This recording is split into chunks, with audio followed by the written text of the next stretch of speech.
Está no ar o Memória ABC, um programa de entrevistas com pessoas da comunidade para resgatar histórias de Balneário Camboriú. Nessa segunda-feira, 23 de setembro, estamos recebendo aqui nos estúdios da Rádio TV Câmara o contabilista, empresário, secretário municipal, até músico ele é, eu acho, Miro Teixeira, que nos concede uma entrevista para a série Memória Balneário Camboriú, Memória ABC, cujo objetivo é fazer um registro em áudio e vídeo para as futuras gerações. O Miro estava me contando que quando moleque ele subia aquelas ruazinhas do Morro da Pedreira ali. Morro da Pedreira, para os mais novos, é o Morro do Teleférico, o Morro da Aguada, né? Sim. Que na tua época era só pedra, né, Miro?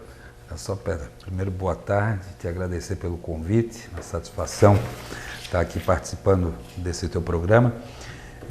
E realmente, a gente fica surpreso agora, mas como a natureza tem esse poder de recuperação, né? Mas aquilo dali, tu deves lembrar também, né? Mas meu pai tinha caminhão na época, a gente subia aquilo dali e tinha um medo tremendo, porque as ruas eram bem estreitinhas e bem sinuosas, iam contornando as pedras e onde não era pedreira, né? Era aquele tremendo buraco, né? Aquelas crateras, enfim, aqueles penhascos muito perigosos. E a gente subia na época, meu pai trabalhava com madeira, e por incrível que pareça, a gente puxou muita madeira daqueles morros ali, né, como de toda a região aqui do Vale do Itajaí. Tem uma foto que eu acho que você conhece, daquele morro totalmente pelado por um incêndio. Eu acho que no fim já não eram mais árvores de porte, eu acho que seu pai já tinha cortado todas, e ele e outros, né? Na época era extrativismo mesmo, né? Não tinha esse negócio de replantar e tal. Né? Não. E o meu pai ele puxava, né? Tinha um caminhão, então o pessoal tirava e nós ia lá puxar. Ele fazia o transporte para a madeireira, fazia o frete, a gente levava para as madeireiras. Pegava tudo aqui, né? Brusque, Itajaí, Camboriú, Itapema, a região toda, né? Então, e isso aconteceu, eu acredito, até mais ou menos nos anos 80 e alguma coisa, ainda se tirava madeira. Eu, em 1985, trabalhei com o ex-prefeito Haroldo Schutz, e eu trabalhei justamente na serraria e na marcenaria dele, que ele tinha ali, foi o primeiro emprego meu formal, com carteira assinada. Era aqui onde é o Forte Atacadista? Onde é o Forte Atacadista. E ali ele tinha uma madeireira. E naquela época já, como meu pai já lidava com madeira, meu pai também trabalhou ali, levando madeira para ele. Então vinha madeira da região toda, né? E a madeira de caixaria, diferente do que hoje se usa só o pinos, na época se usava muita madeira nativa, né? Então a madeira nativa era aqui no entorno, né? Que o seu Haroldo usava a madeira para fazer a caixaria e usava já para fazer todas as esquadrias, porque até então não existia esquadria de alumínio ainda. Então ali tinha uma marcenaria que era de móveis e esquadria, então fazia as portas, fazia as janelas, e daí logo em seguida, quando surgiu as esquadrias de alumínio, ele também montou a esquadria de alumínio. Eu trabalhei bem nessa época aí, que ele ainda tinha a serraria, a marcenaria e a fábrica de alumínio também. Então, você foi secretário de Turismo do município, a roda gigante, na tua gestão ainda foi discutido, né? Foi discutido. Então, pois é, aí você pode falar bem disso. Recentemente houve um episódio com o Ministério Público tentando embargar a roda gigante ali no terreno do Carlinho Luz, porque aquilo seria uma área... Essa discussão, Miro, aconteceu em relação ao teleférico. A obra foi embargada 2, 3 vezes. Né?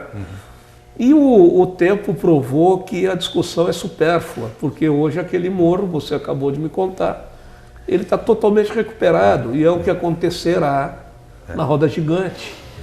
E o da roda gigante ali, tem fotos antigas, não sei se foi no teu jornal ou algum veículo em redes sociais que eu vi, mas eu presenciei quando ali teve um corte ali de terraplanagem, que foi na época mais ou menos que teve ali, eu acho que o loteamento ali daquele canto do bairro Pioneiros, e ali tinha um corte muito grande que foi feito, e depois eu acho que até plantaram pinos, eucalipto e acabou. Mas eu lembro, nós crianças, a gente brincava ali, aquilo dali cheio de erosão, muito buraco, porque ali já houve já teve uma interferência. Já derrubaram ali. Já derrubaram. Então ali já é uma vegetação. Sim, já é secundário, terciário, tem os nomes, né, que eles usam. Mas ficou posta essa discussão do rigor ambiental, né? De que isso pode, até a decisão do desembargador, do Tribunal de Justiça, em relação a este caso específico, é uma espécie de não dá para chamar puxão de orelha no Ministério Público, mas chama atenção para essas dificuldades exacerbadas, entendeu? A gente dificultar demais que as cidades possam fazer as coisas. Aqui não está se defendendo, claro, a qualquer custo, né?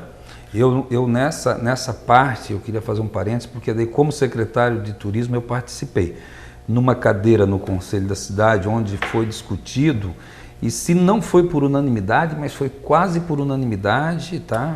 Eu agora não me recordo, tá?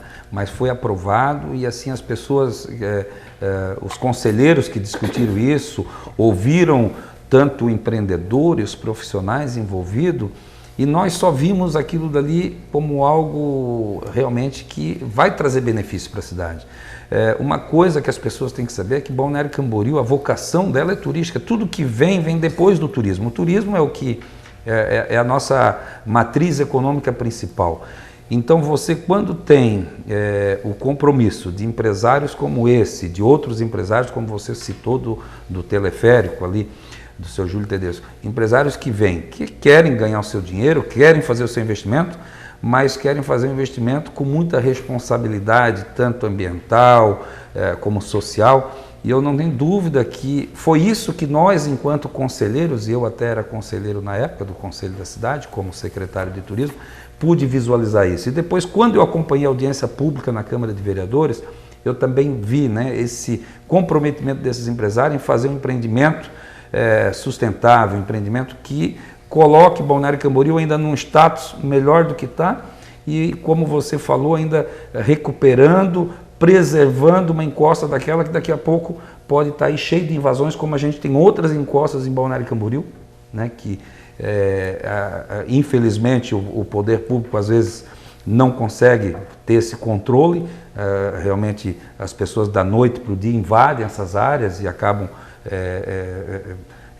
construindo em locais irregulares, enfim, e ali eu não tenho dúvida que esse empreendimento, além de qualificar a cidade, ainda vai fazer uma preservação para aquela encosta. Sim, eu sempre brinco nesse sentido, que se cada morro tivesse um empreendimento ou uma mansão, não haveria... Isso era a ideia, inclusive, do nosso secretário do Meio Ambiente, o Ike, é um defensor disso, que se use para empreendimentos sustentáveis, né, e de apelo da natureza, que ajude a conservar e a manter. A conservar e a manter. Mas assim, você hoje é um empresário muito bem sucedido, diga-se de passagem, cartão black, né, Miro? Mas desde o tempo que você andava no meio da pedreira lá, que seu pai puxava a madeira, você percorreu um longo caminho. Eu só fui conhecer essa tua faceta empreendedora mais tarde. Eu imaginava que você tinha um escritório de contabilidade, a pioneira, né? Sim. Me conta um pouco dessa história aí. Afinal, isso aqui é um registro para a história, né? Então, como eu falei para você, eu vim de família humilde, trabalhei na roça até 10, 12 anos mesmo, ajudei a minha família, enfim. Depois trabalhei de carteira assinada, meu primeiro emprego foi com o seu Haroldo Schultz, como eu falei para você. Depois o Zé Taiol, que era um funcionário dele, cuidava da marcenaria, foi candidato a vereador, meu padrinho, disse, vou te colocar para trabalhar no escritório de office boy. Para mim, office boy, que coisa maravilhosa. Hoje tu quer arrumar um office boy, ninguém quer trabalhar de office boy. E na época, para mim, office boy era como quase eu estava... Uma coisa chique. Não, chique, já era quase como se tu trabalhasse dentro do escritório. Porque tu sair do pesado, de servente pedreiro, de auxiliar de serraria e coisa, serviço pesado, aquilo era um conforto, né? E daí eu comecei a trabalhar em empresa de contabilidade, enfim, me formei em contabilidade, começamos a empreender no negócio de contabilidade e sempre fui meio que, gosto de educação, e daí montei o Instituto Milênio de Educação Profissional, capacitando mão de obra para o escritório de contabilidade. Depois comecei a dar aula na Univale, fiquei uns 10 anos como professor universitário do curso de Ciências Contábeis. E gostei do negócio, eu digo, agora eu vou montar uma faculdade. Eu montei a faculdade em Balneário Camboriú, que era Você montou a faculdade? A FLC, E vendi para o Grupo Sociés, que hoje é um Faculdade sucesso. Faculdade Litoral Catarinense. Isso aí, Daí fundei aquela faculdade aqui em Balneário Camboriú. E daí, vendi a faculdade, eu sou um cara que também não sei ficar muito sossegado, digo, agora eu vou empreender na construção civil. Daí, depois da venda da faculdade, eu comecei a empreender na construção civil e hoje atuo na construção civil e na contabilidade, são as duas áreas aí. E trabalho bastante com consultoria na área de sucessão, incorporação, fusão, holding, que é uma área que eu depois fiz mestrado na Federal e eu gostei bastante, que é a sucessão familiar. Daí trabalhei nessa área. Você, nesse meio tempo, enquanto não fazia nada, foi presidente da CDL, eu acho que 2 vezes, não foi? Daí nesse meio tempo eu participei de entidades como Sindiconte, Sescom e a CDL, que estive à frente em 2 gestões. Assim. Então, você parece mais jovem, eu acho que você é mais jovem do que aparenta. Que idade você tem? Estou com 49. Você é novinho, já fez tudo isso? Já fiz tudo isso. O Schultz, você falou que ele construía com esquadria de madeira, é isso? Isso, em 85. Então, mas isso não durou muito tempo, né? Logo não, veio o alumínio. Logo veio o alumínio. Ele já tinha, na época, ele começou a esquadria, inclusive era um genro dele, agora não vou me recordar o nome, que abriu. Eu acredito que foi a primeira esquadria de alumínio de Balneário Camboriú. Como também é pré-moldado, madeira, né? O Schultz, ele meio que era empreendedor. O Schultz, ele verticalizou a produção, né? É isso mesmo. Isso pode ter sido pode ser uma das explicações para falar fracasso e forçar a barra, né? Ele foi muito sucesso. Muito sucesso, muito sucesso. Mas para debacle, vamos dizer, ele tinha um império que depois desmoronou. Essa verticalização, o problema dele era fazer conta mesmo. Em contabilidade, Mazinho, eu falo que quando as coisas ficam grandes, tu trabalha, tem um grande esforço e tu consegue ficar grande. O negócio é tu manter isso grande, tu tem que ter controle. E controle se tem com auditoria interna, auditoria externa, controle de processo. Ele não tinha, né? E ele era uma pessoa muito ingênua, um grande empreendedor, mas com muita ingenuidade, começou a botar muito amigos, parentes, família, enfim. E essas pessoas, quando viram que ele estava grande e rico, também começaram a tirar proveito disso tudo, né? Então eu vejo que então faltou isso dentro da empresa e outros empreendedores, até do mesmo ramo que depois vieram e sucederam nessa área também, tu pode ver que eles cresceram e depois eles quebraram, fecharam, enfim, porque eu acho que uma das coisas que tu tem que cuidar é depois que tu cresce, tu tem que controlar, tu tem que manter, tu tem que auditar. Você que tem a experiência lá do Schultz, mas tem a experiência principalmente da contabilidade pioneira, né? A primeira vez que eu vi contabilidade de custos numa construtora aqui não faz muito tempo, tá certo? Foi um amigo meu que me chamou para dar uma olhada lá nas contas dele, porque não estava fechando. Vendia aquilo que você está cansado de ver. Não fecha. Ou seja, o cara não tinha contabilidade, ele não tinha, era uma esculhambação. E isto era mais ou menos o padrão do mercado até pouco tempo atrás, não faz muito tempo. Esses dias encontrei o Biolo, né, engenheiro Biolo, especializado em custos também de construção, numa construtora que estava fazendo um mega empreendimento aqui numa praia vizinha e que os caras estavam implantando custo cobra andando, é um negócio meio... Isso melhorou bastante com essas construtoras mais profissionalizadas, como é que ficou isso? Eu acho que ainda Balneário Camboriú ele é meio fora da curva, porque aqui o que dita o preço do empreendimento é mais do que a concorrência e a região e a localização. Ou seja, o cara vai ganhar muito, então ele não se preocupa em fazer custo. É isso? Quando o mercado aperta, é mais ou menos isso. Quando o mercado aperta, ele cai. É daí só que tu tens um custo, por exemplo, eu trabalho muito na construção e o meu sistema de trabalho é preço de custo. Então, o meu sistema não é incorporação, eu não faço incorporação e vendo empreendimento. Eu vou lá, vejo o terreno, eu primeiro faço uma planilha de custo, daí coloco o meu serviço em cima e digo, nós vamos vender por tanto, esse dinheiro vai pagar o custo se obedecer essa planilha, esse padrão aqui, e no final vai ser isso daqui. Então, é um sistema diferente. O que eu vejo é que às vezes tem gente vendendo no sistema por incorporação, né? E quando ele faz a venda, às vezes tu observa que alguns imóveis na crise estão abaixo do custo, ou seja, então tu vê que daí uma hora aquilo pode não fechar. E se o mercado se mantiver um bom tempo em crise, se ele não tiver essa planilha de custo bem ajustada, pode dar problema lá na frente. Aí que manda gordura. Mas nós temos que ir para o intervalo. Depois do intervalo é melhor a gente nem conversar sobre isso. Mas a gente ouve falar de festas fantagruélicas. Os caras vendiam um apartamento, achava que estava rico, ia para o Moulin Rouge em Paris, entre aspas, tá certo? Vou gastar com champanhe. O Mato Grosso, que você conheceu, corretor, ele disse que a fortuna dele ele dissipou com cavalos lentos e mulheres ligeiras. Vamos para o intervalo, Miro.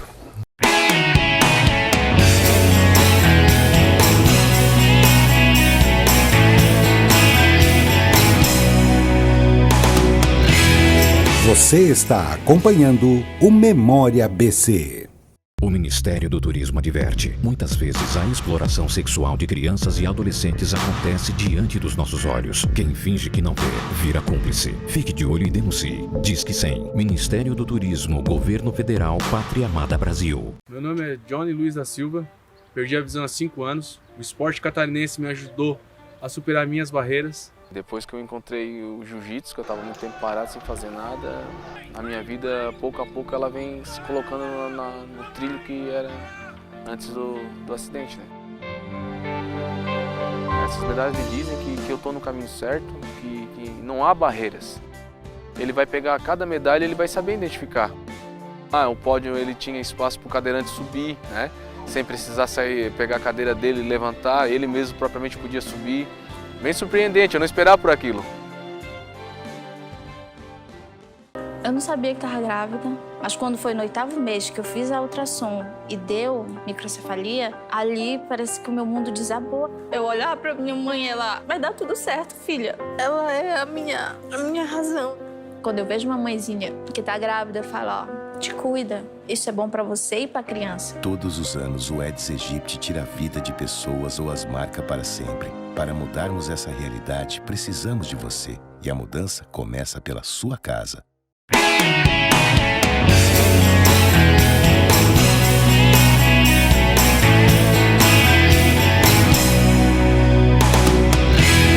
Você está acompanhando o Memória BC. Então, antes de sairmos para o intervalo, nessa segunda-feira, 23 de setembro de 2019, quando estamos entrevistando Altamira Osni Teixeira, eu acho que nem tu lembra que o teu nome é Altamira Osni Teixeira. Só quando a mãe queria brigar comigo. Aí ela chamava de Altamira. Daí eu digo, pô, o negócio porque caldo engrossou. Ele é muito conhecido como Miro, é uma figura da nossa vida pública e vida empresarial. E a gente falava do Mato Grosso, que dissipou a fortuna dele com cavalos lentos e mulheres ligeiras, né?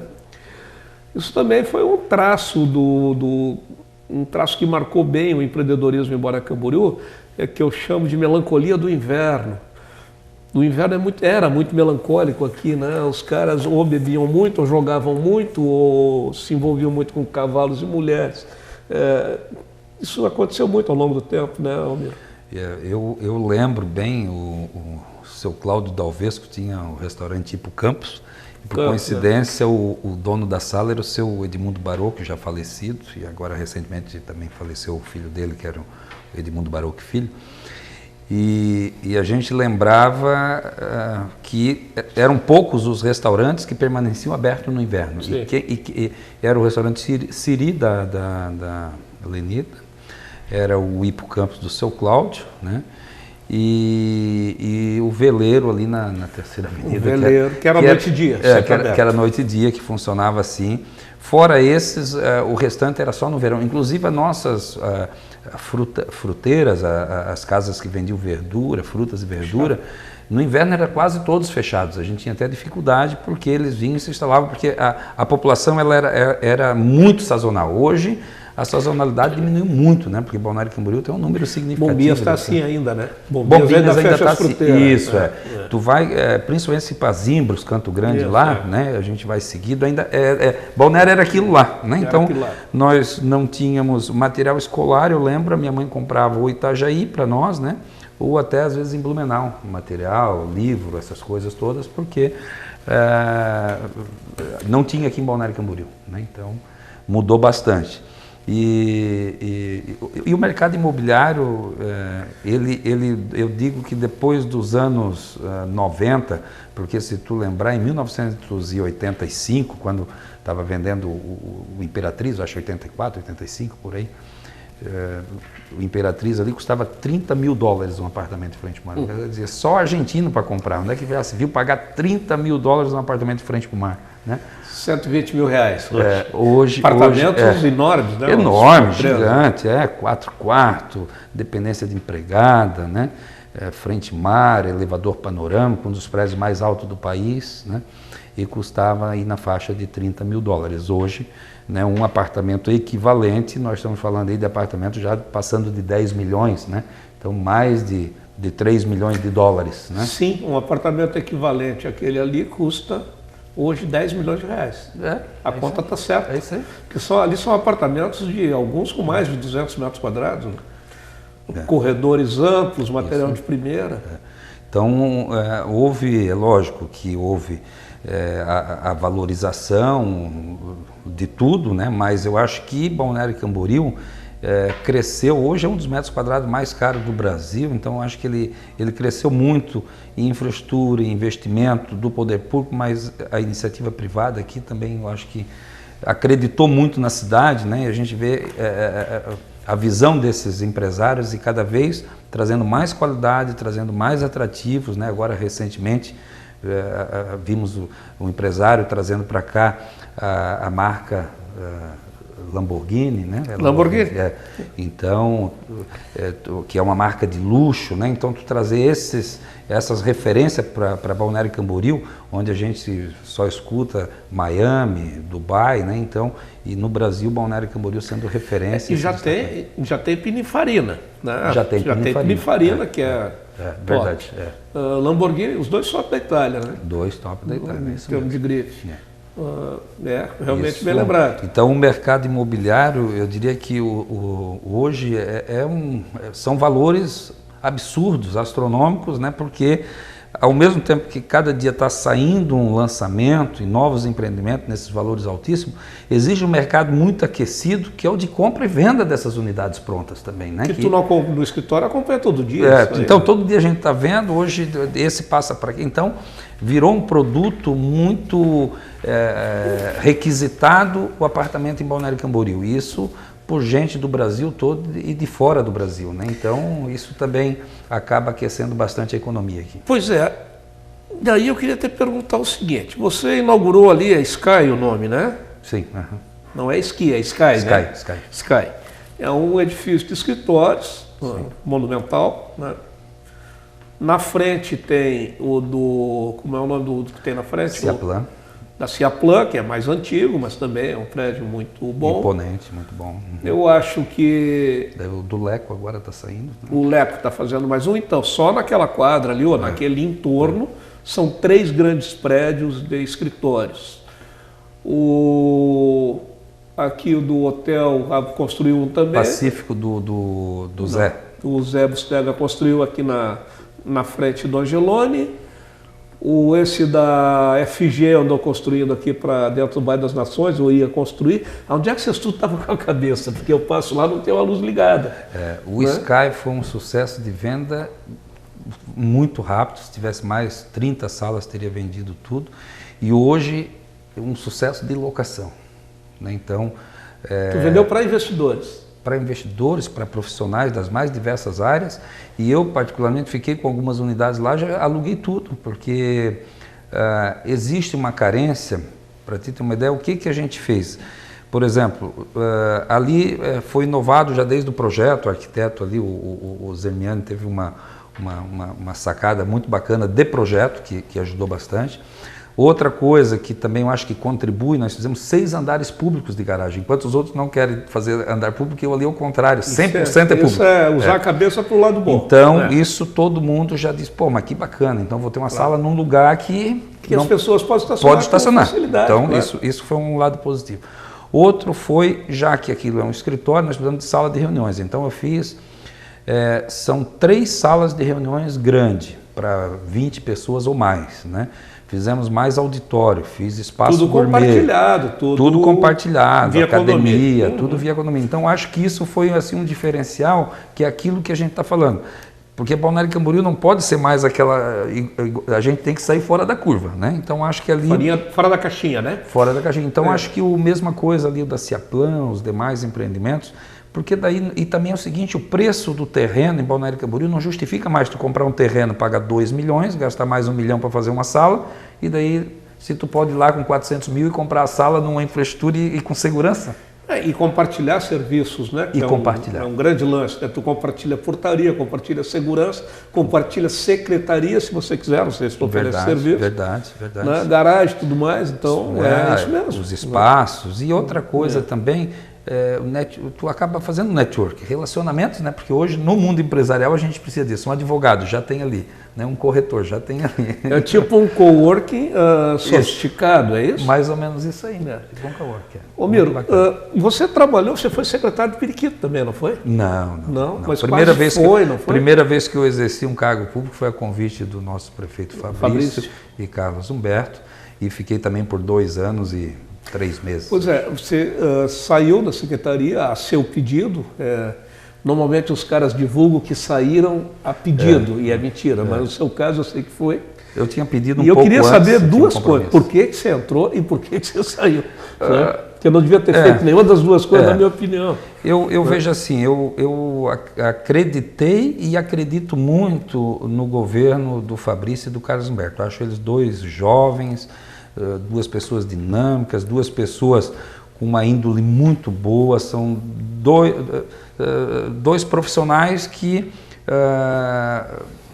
a gente espera sempre renovação, enfim, e eu acreditei muito no trabalho deles. Então, quando eu recebi o convite, foi uma surpresa, porque a área de turismo, né, se fosse a área da fazenda, que eu sou contador, né, administração, qualquer uma outra, mas na área do turismo, então, foi feito convite.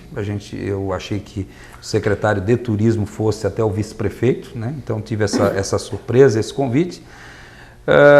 Consultei meu sócio, enfim, tal. Olha, se tu queres ir lá para ajudar e tal, então eu fui. Mas quando eu aceitei o convite, eu digo, olha, eu vou ficar até a eleição, vou ajudar, porque também eu acho que se tu não aceita o convite, tu também passa a te omitir. Eu sempre que participei de entidades, enfim, a gente sempre exigiu tanto do poder público, então eu poderia ir lá contribuir. E eu assim fiz, fiquei 2 anos, acho que no período que eu fiquei ali, eu me dediquei, fiz o meu melhor, me decepcionei com algumas coisas dentro do serviço público que não tem o mesmo dinamismo nosso. Às vezes queria fazer um negócio de um jeito, não dá porque é diferente. Porque não dá. Porque não dá, né? Mas fiquei muito satisfeito pelo período que eu tive lá, que eu sei que eu contribuí e o que eu fiz tudo foi bem feito, tudo foi bom.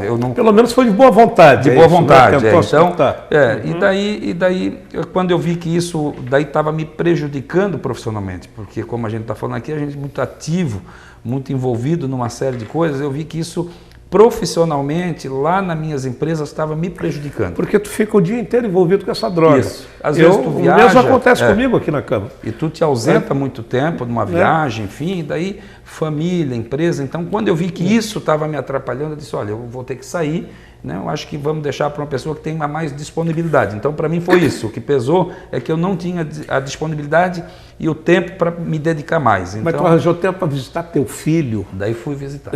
Teu filho mora na Ásia, é isso? Em Hong Kong. Em Hong Kong, ele é piloto de avião. Isso aí. Ele é nascido em Balneário. Nasceu em Balneário também, todos eles. O que leva alguém a acabar? Bom, porque é piloto, acabou em Hong Kong. Isso, né? ele morou uma época na Inglaterra, depois foi para a Indonésia e agora está em Hong Kong, e eu fui visitar ele agora em Hong Kong.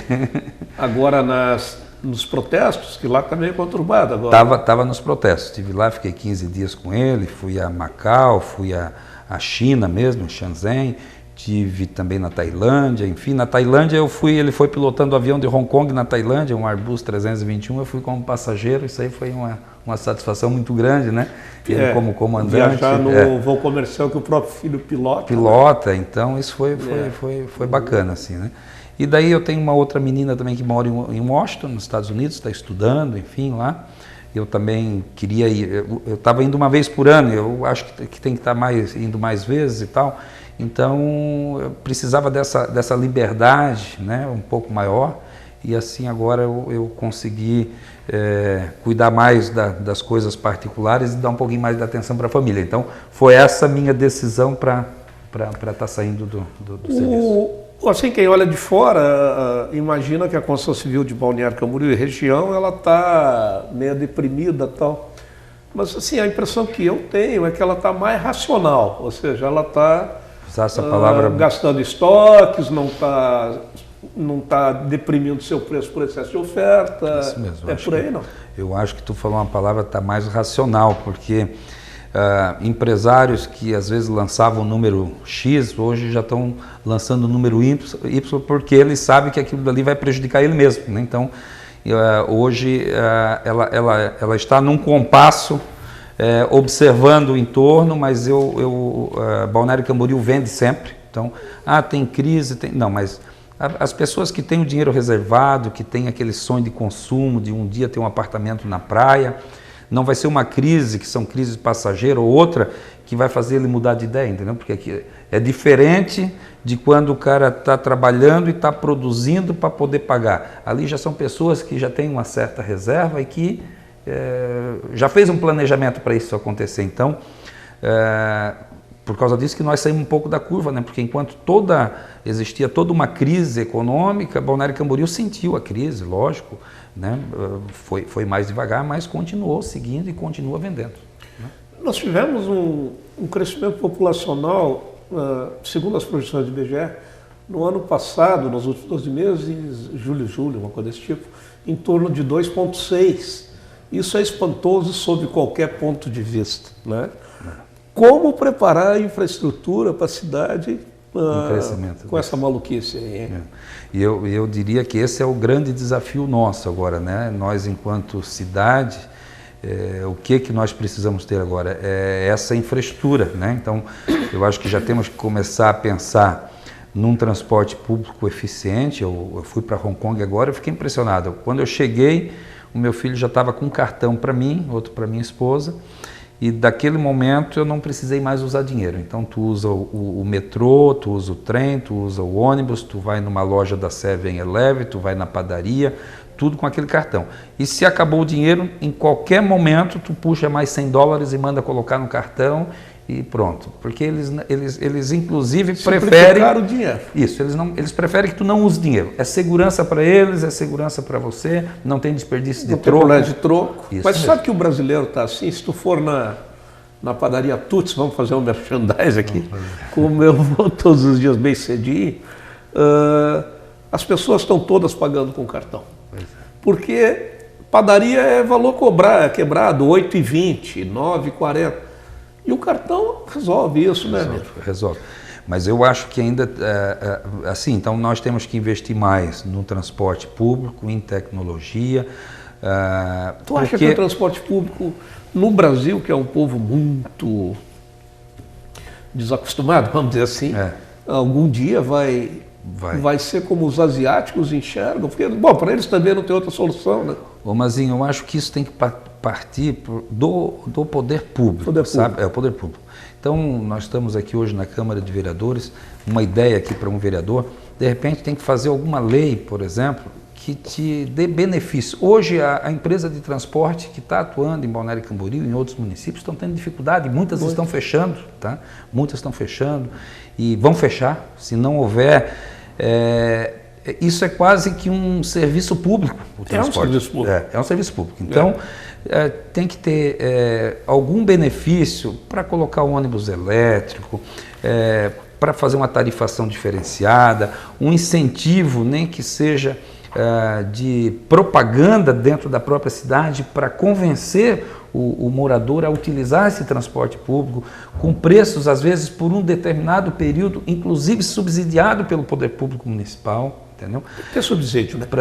Para isso acontecer, porque esse vai ser o grande desafio nosso em Balneário Camboriú, né? Porque do crescimento, como você falou, que está acontecendo e pelo tamanho de cidade que nós temos, tem que ter um transporte público mais eficiente, porque só investir em avenidas, uma hora não consegue mais, né? Isso também tem um limite.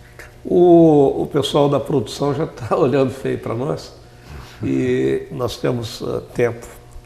Então eu vou deixar um espaço para você se despedir nessa gravação do Memória ABC, dia 23 de setembro de 2019. É um registro, como eu te expliquei no começo, para as futuras gerações saberem que aqui viveu o Miro, que aqui viveu o Mazinho e que viveram outras pessoas que estão participando dessa série de entrevistas. Eu, em primeiro lugar, te agradecer novamente pelo convite, por estar aqui participando desse programa, né, que levar um pouco da história da cidade para as pessoas e também falar um pouco do que a gente espera dela, né? Eu acho Balneário Camboriú uma cidade maravilhosa, viajo por esse mundo todo e digo, olha, são poucas as cidades que recebem tão bem as pessoas, né? E uma cidade que você se sente seguro, que você se sente bem recebido, que tem um serviço público de ponta, né? Nós hoje aqui, em termos de saúde, em termos de educação, né? A nossa cidade ela está muito à frente das outras cidades aí no Brasil. Então isso também nos deixa muito satisfeitos. E estar participando desse momento aí também para nós é um prazer, uma honra. Alguma coisa a gente está sempre contribuindo, né? Mas eu fico muito feliz de saber que o que a gente faz também em prol da cidade e para as futuras gerações. Obrigado. Obrigado. Você acompanhou o Memória ABC, um programa de entrevistas com pessoas da comunidade para resgatar histórias de Balneário Camboriú. As entrevistas já realizadas estão disponíveis no portal do Legislativo.